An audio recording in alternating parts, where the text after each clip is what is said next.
to today's episode of Decisions Now. I am your host, Erin Pearson, and today we are going to be talking about data governance. This is really exciting because we have an expert guest today, Nicola Askham. She is the data governance coach and has over 20 years of experience designing and implementing data governance frameworks, and she really helps her clients create a practical approach that takes you through all the steps needed to be successful. Nicola, welcome. Thank you for having me. It's great to be here. Yeah, we're really excited to have you on today.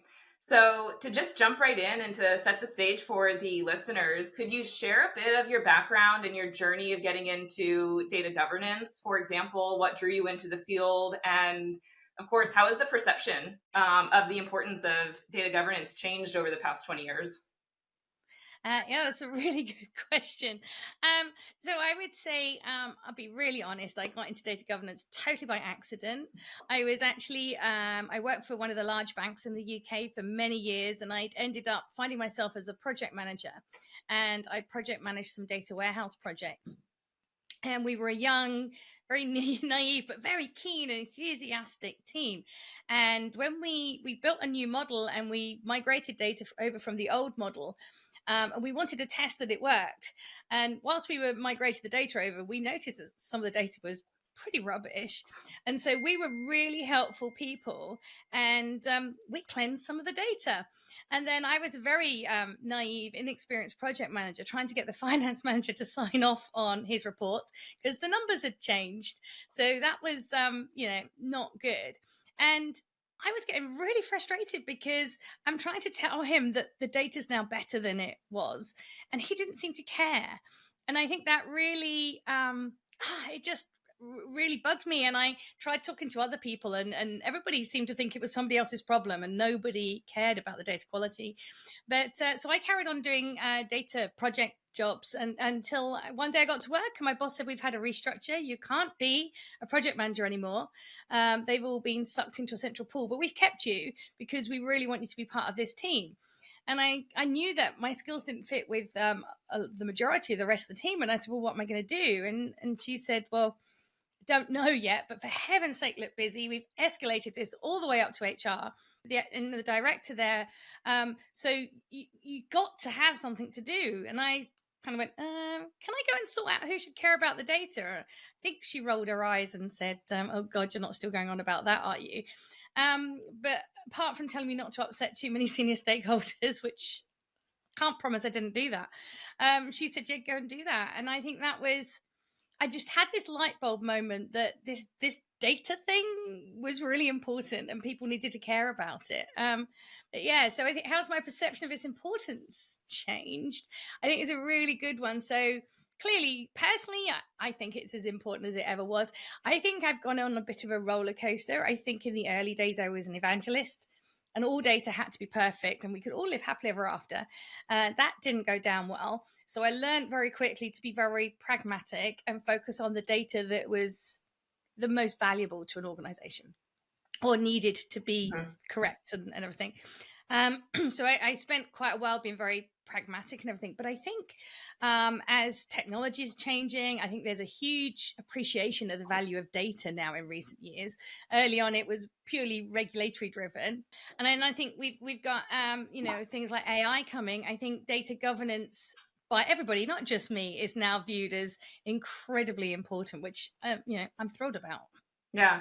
Well, I think, as you mentioned, I think with the emergence of AI, and I think pretty much every CEO is thinking about how to use it, they're now hyper aware that if people are going to be asking AI, do this analysis for me, it makes a really big difference what data the AI is doing an analysis on, and people need to be aware of what data set is being used, how accurate is that data set. So there's all of these new pieces that are coming into it and just training people. So I think that actually leads into what you were saying, that, a lot of people haven't historically cared that much about data governance. Perhaps it's not a term that is, very marketable in itself, and maybe it could use a little bit of a rebranding. But certainly people weren't very excited about data governance early in your career. So how have you been observing that attitudes have been changing to data governance, especially given AI? Yeah. So I think, say, in the first, probably half of my career, nearly, I would say probably 99% of the organizations I work with all were doing data governance for regulatory reasons.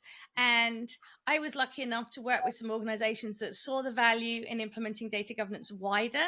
Mhm. But I know that a lot of companies in the regulated sectors were, and I can understand that, faced with something they'd never have to do before, say, well, what's the bare minimum we can do to keep the regulator happy? And that was really frustrating for me. I was really lucky to be able to work with clients that saw the bigger picture and the bigger values. But I would have said that probably going back 3-4 years, things really started changing, and I do still help, particularly like financial services and pharmaceuticals and things. But I'm getting more of my new clients are from sectors that are not regulated. They don't have to do data governance. So I think there's been this real shift in attitude that actually people are actually understanding that data is an asset, and therefore we should perhaps manage it and look after it in the way we do our other assets. And then I think, that's been growing pretty steadily the last few years, but it was a huge shift. And I would say it has really been this year, probably started a little bit end of last year, but I think organizations have perhaps dipped their toe into playing with AI or doing little pilots with AI. And they're realizing, which, what the data geeks amongst us would know already, is that these large language models are only as good as the data you put in them. You can have designed the best algorithms, told it what you want, and if you put the wrong data in there, or data that's not quite good enough quality, it's not going to give you the answers you want. And I think there's been this growing awareness of that, and now in particular around AI, we're facing regulation as well. So the first one to come into effect has been the EU AI Act. And actually, I had a lady on my podcast recently to discuss that. And it was really, really interesting. And I'm going on because, the EU are saying if you're doing AI, particularly Gen AI, you must have data governance in place on the data that's going into the AI. And you're going, oh, wow, this is brilliant. And then I said, well, kind of obviously, that's just Europe. UK is no longer part of the EU. What about the UK? What about the US? And she said, well, actually, they're working on their own regulations that require the same thing. So I think, perhaps we're going back full circle to it being regulatory, but I think regulatory for perhaps some really exciting reasons, because I do really think there's some amazing power in Gen AI as long as we use the right data in it. Yeah, for sure. I think it's also interesting when you see when people aren't forced through regulation to do things like you were saying, more industries are starting to pay attention to this.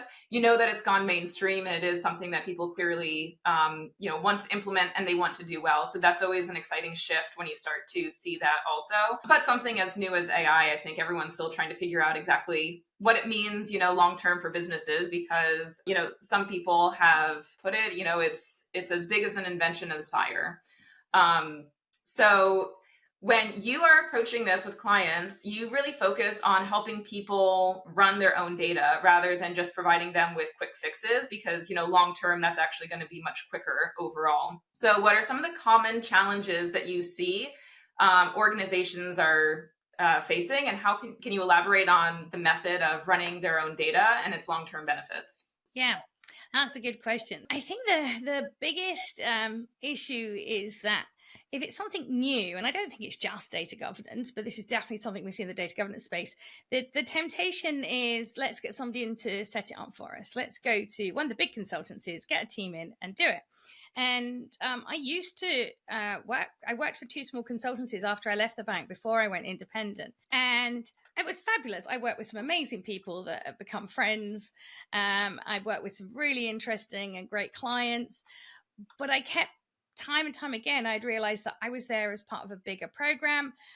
Sooner or later, the client would go, well, this is all costing us rather a lot of money. Oh, data governance is going swimmingly. Let's roll Nicola off the program.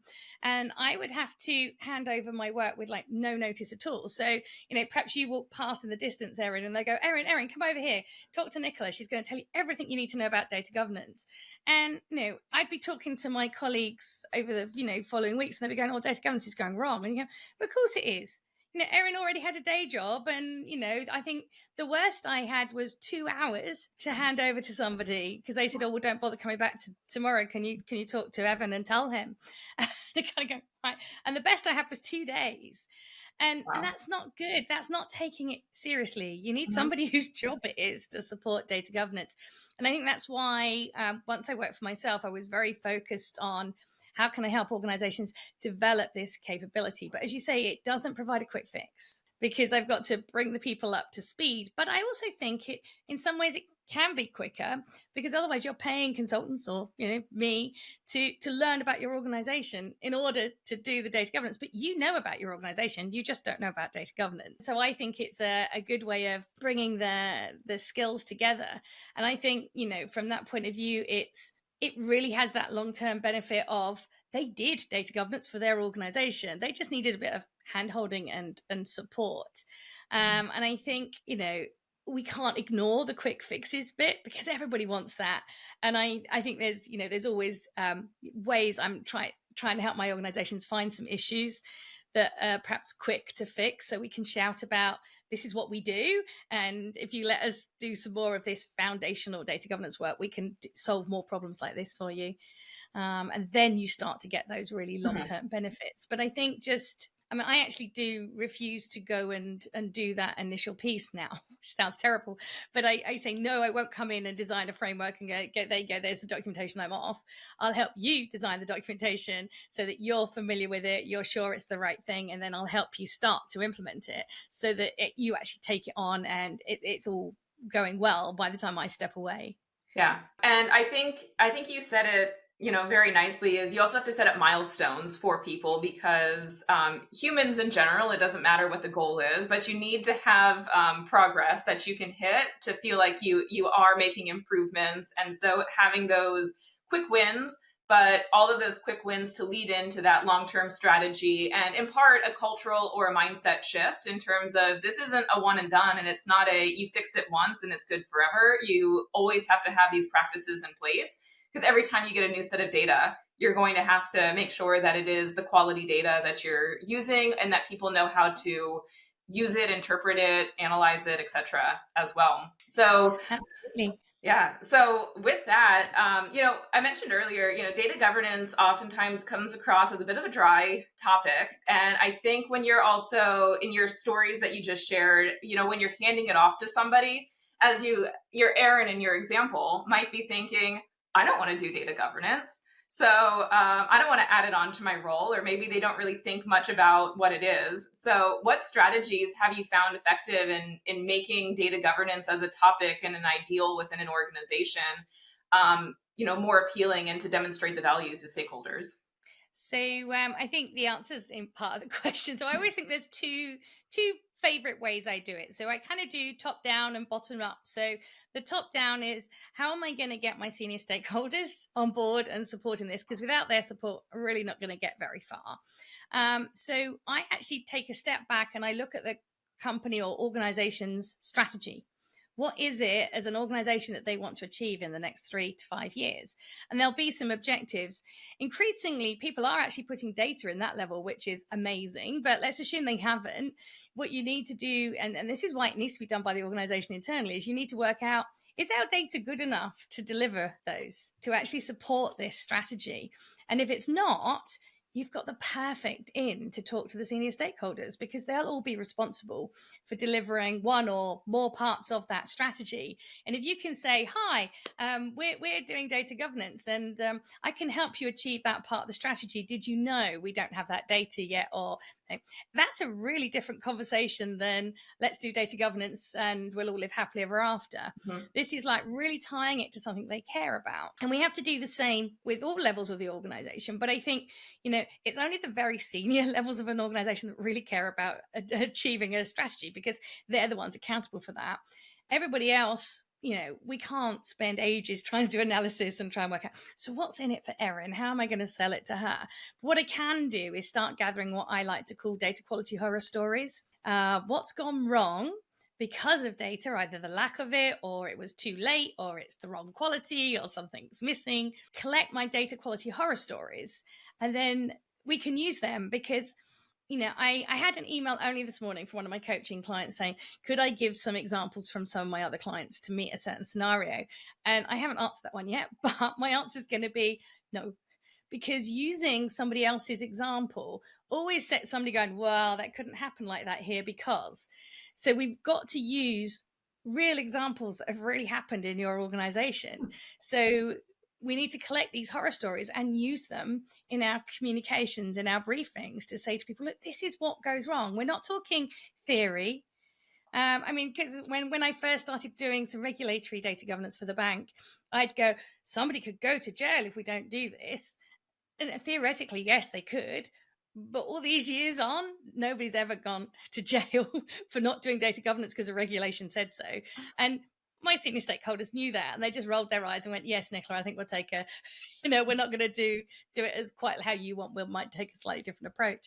So we've got to really make it real, not theory, this may happen. This is what has happened. And I think running those kind of sessions can be really valuable. I did some training for a client this morning, and during that we had little 10 minutes of breakout rooms, and I actually ended up calling it group therapy because everybody said they came back feeling like a weight was off their shoulders because they'd vented about the challenges that data gives them in their day-to-day job. And by the end of the session, we're hoping they've all left really enthused about how data governance is going to help them solve those challenges. Yeah. I think you actually have a book that you should create that's essentially like a Halloween horror stories of data governance. It'd be a great business book. Yes.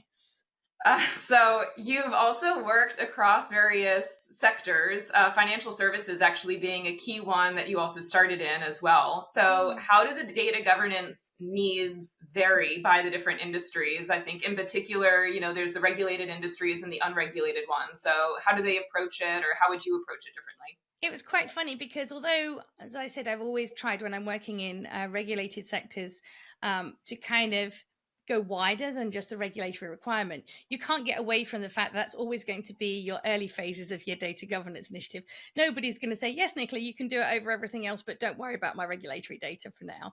So we've got to focus on that. So that's always kind of, whether I needed it as a stick or whether it's just a kind of, us prioritizing doing that first, it's always kind of driven that early phases of data governance. And I think sometimes that can be to our detriment because it makes it harder to then engage everybody else, because I go, oh, I thought data governance was just a whatever thing, and insert name of relevant regulation here, whereas we want them to go, actually no, data governance is our organization thing that we all want to do. So I would say that I've probably found it easier to do data governance in non-regulated, but I like doing things in the regulated, so particularly financial services. It's my kind of comfort blanket, I suppose, where I spent so much of my career.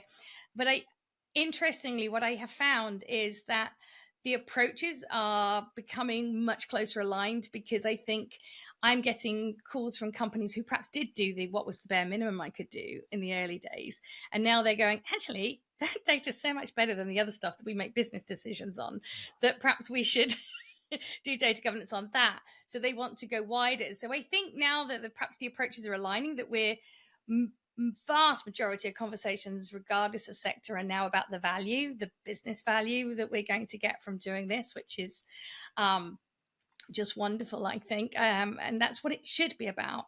And we should have been doing this before the regulators asked us to, but we didn't have that maturity. Nobody really understood where we'd got to with our data. So I think that's probably the biggest thing. And then the one thing I always smile about is that I've taken some key concepts that had to be done to meet financial regulation, and I have shared them with every other sector that I've worked in. So I think there's a lot of cross fertilization, and hopefully I've been adding to that, where we can actually get some best practices that work regardless of sector. Yeah, I think it's so much fun when people, of course, like want to do it, and when you can see the difference, and especially when they have that, here's the goal that they have at the end, it makes it easier. We were talking about milestones earlier, so it makes it easier to create the how do we work our way up to achieving that, and then what's the path to. It's not just a one and done. As you get closer to a goal, you tend to create a bigger goal. So how do you then adapt the goal over time and just always push yourself forward so you can be a leader in the space? Oh, absolutely. Because I think data governance, as you said earlier, is not once and done. And somebody is always moving the goalposts because our organization keeps changing and the Yeah. environment we work in. Yeah, and employees keep changing too, so you have to keep training them and all that. So we've talked about AI throughout this, certainly. So it's a huge piece that organizations are implementing. And what are the key steps that organizations should take to integrate in AI tools to their existing data governance frameworks while maintaining human oversight as part of that? Yeah, and I think this one's an interesting one. And actually, one of the software vendors commissioned me to write an article on similar, very similar topic earlier in the year. So I did lots of research. I kind of got in contact with everybody I knew who was really into AI, and I think a lot of what we've got to do is look at perhaps. I think integrating AI governance into being a subset of data governance, because I think talking to organizations that perhaps weren't already doing data governance, they know they've got to do some kind of AI governance, but they focus on perhaps the ethics. Is it right to use AI to do this? Or they do worry about the data, but in a more of a, would our data, cause an unintended bias or something like that? But they're not doing the basics of data governance, which is it the right data and is it good enough quality kind of thing. And I talked to some contacts that I've known over the years who are saying that it really does, it's working well for them and their organization to bring AI governance into a subset of data governance. Now, it doesn't mean that your data governance experts have to suddenly become AI experts. I think you need to expand the team to accommodate the skill set. But we almost need to be, while governing our AI, making the data governance part of that. So it makes sense to do it all together because data is such a huge part of data governance. And I also find that if you tell business users, oh, by the way, here's another hoop you've got to jump through or another hurdle, they just kind of give up and find ways to work around you. But if they're already used to data governance in your organization or already used to AI governance, put them together and it's just a few more questions or a few more requirements. So I think that is really key, I think. And I think the other thing is to be very careful what you use AI tools for. So I've seen there's some very clever things in the AI space. So like using them to code your data quality rules.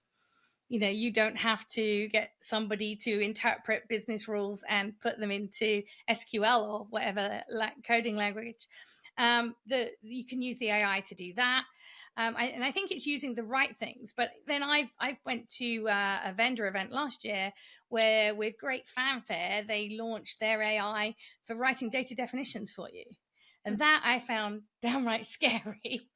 I think it's really important to get the right level of human involvement and oversight because, they were saying, oh, what would have taken weeks and months to write, hundreds of definitions. We can say, we're going to write definitions for this data entity next. And we'll just, point the tool at the database to the right column and say, write the definitions for us, Mhm. and or write table or whatever. And it was coming back in the their demo saying, oh, everything that's green, we've written the definitions, you don't need to worry about it. Everything that's amber, well, it's up to you, probably don't need to look at, but up to you. And red, yeah, we think you should look at this. That horrifies me. And it thinks me back, I think back to all the data quality issues I've come across, and an awful lot of them, the data wasn't what somebody thought it was, including doing reporting to the Bank of England, where they used the wrong date and therefore they reported that as a corporate part of the bank at that time that all their lending was on overdraft. So short-term lending. And the Bank of England didn't believe that. And therefore they then questioned and were all over every report we submitted for the next year. This Yeah. is a long, long time ago. But I've seen that kind of issue repeated time and time again. And that was just somebody saying, we don't need definitions. That's clearly a date. It must be the expiry date of the facility. And it wasn't, it was the annual review date. So it was always going to be a year or less, which Yeah. then classified it all lending as an overdraft. So I think we're always going to need humans for that context because AI can't do that context. And I think we've got to make sure in our governance frameworks that we build in that human part and don't try to fast track it.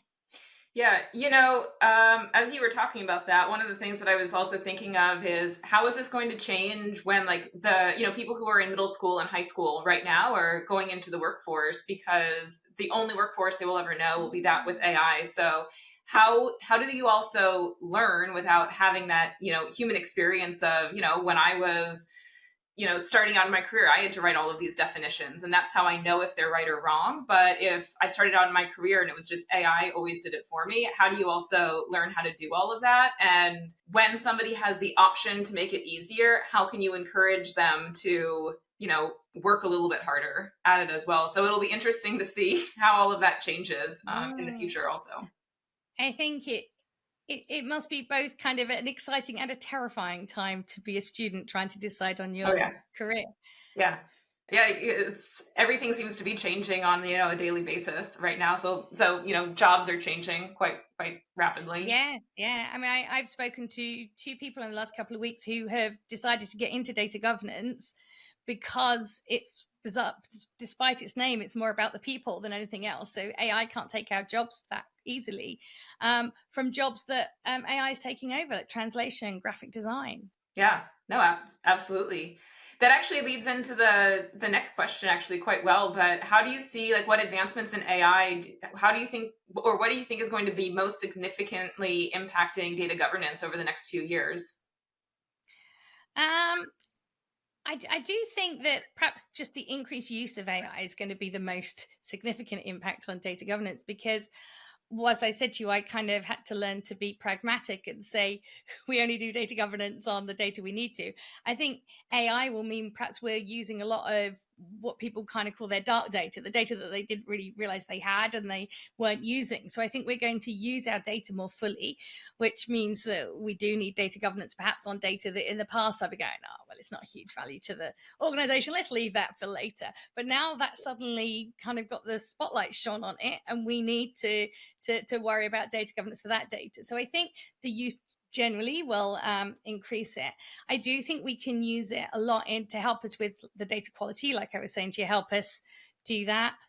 And I think it can help us do the analytics, but I think we've got to make sure we keep that human element in for the context. It comes back to your question: how do we convince people just to not just to press the button, run it, send it off to Erin, go, that's the data you asked for, Erin. We need to get people to stop and do some sense checking on it all the time. Yeah. So I think the how do we prepare for it? I think it's all in the culture training. And a lot of organizations over recent years have been doing like data literacy training. And I was doing some data literacy training not that long ago for a client, and they asked to put AI awareness or AI literacy into the data literacy training. Yeah. So I do think organizations or some are starting to realize that it is this awareness. It's all to do with the people. They've got to understand what they're dealing with and what you can and can't use it for. Yeah.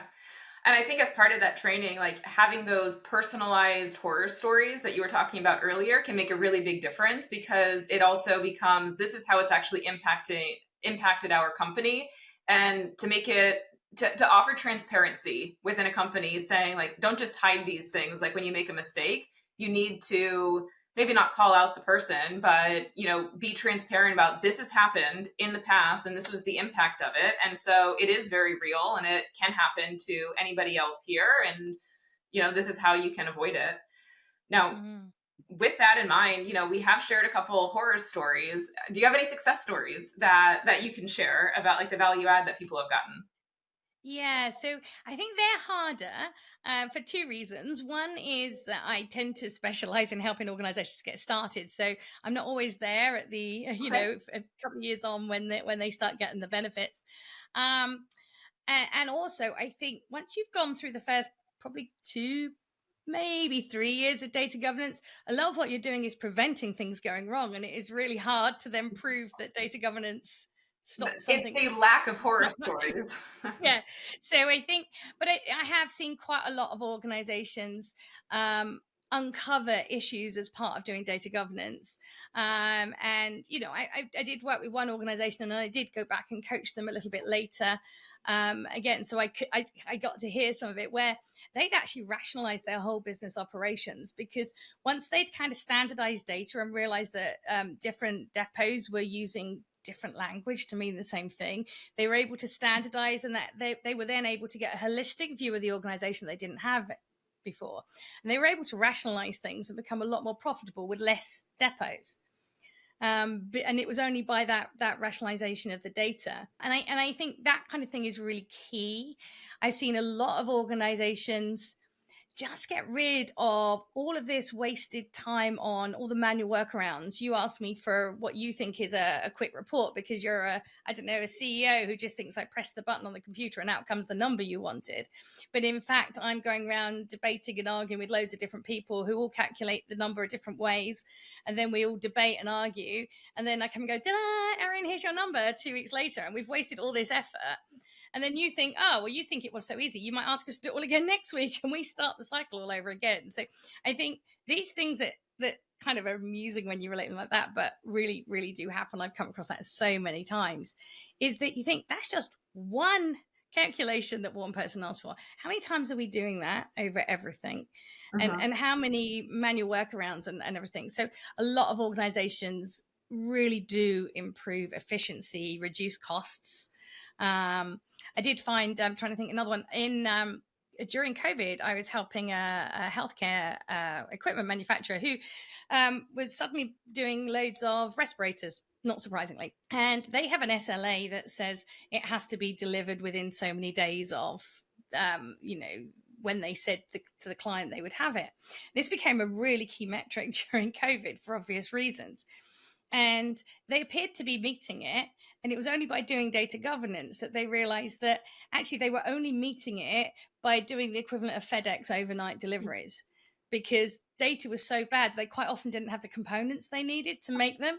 And so they'd be paying more for rush orders, and then they'd be put together at the last minute and then shipped at the last minute. Whereas if everything had been done earlier, yes, we would still meet the SLA, but we would have done it with less cost. And data governance helped uncover that kind of thing. So yeah, loads of stories like that. Yeah, I think, as you said it's overall like efficiency and improved costs and everything, just making everyone's lives easier. I think down the road, you're also going to see probably there's going to be businesses that, get in trouble because they're, relying on AI to make these big decisions. And, like that bank example that you gave, somebody's not going to question, is this data accurate? And then they're going to report out on something, and that can cause a huge PR issue as well. So I think, be on the lookout for those stories in the future. But you did mention, you work with a lot of people who are just starting out in data governance. Just as my last question for you, for organizations who are just getting started, what are the top things that you would recommend that people do as their first steps? So I really genuinely believe it's kind of the answer to one of the questions earlier. It's finding out what the drivers are for data governance for your organization. Because I think it's really easy to, there's so much stuff on LinkedIn and Google and things about data governance these days. It's easy just to jump onto what somebody else has said. And yes, we should do it for that reason. But you kind of go, no, take a step back and say, is this really why we're doing it? So I would say do that strategy piece, try and find some horror stories. Don't do it because you heard Nicola and Erin on a podcast and, going and saying, Erin and Nicola said we should do data governance. Won't sell it. I can promise you that. So you got to find out what are the business outcomes that you hope to deliver from doing data governance. What will make people care about it? I think that's really the key thing. And then it's a case of trying to work out what data do you have and which data do we need to prioritize our efforts. But I actually do have a free checklist that goes through the high level steps of what you ought to do, particularly on getting started, that people are very welcome to go and download from my website. Yeah. And we can link that in the description also. But yeah, I think you said it really nicely. You have to find those value drivers, find the horror stories, make it personal, not just to your company, but to the individual stakeholders that you need to get buy-in, because data governance, it's not just one person going in and, manually updating the data. It is a cultural shift in an organization. And it's a new approach to using data, understanding data, and questioning data as well. Definitely. Yeah. Well, Nicola, it was great to have you on the podcast. I really enjoyed the conversation. Thank you for joining. Oh, thank you for having me. It's been great. Thanks for listening to this episode of Decisions Now. Check out all episodes at evalueserve.com/podcast, and don't forget to subscribe for future episodes.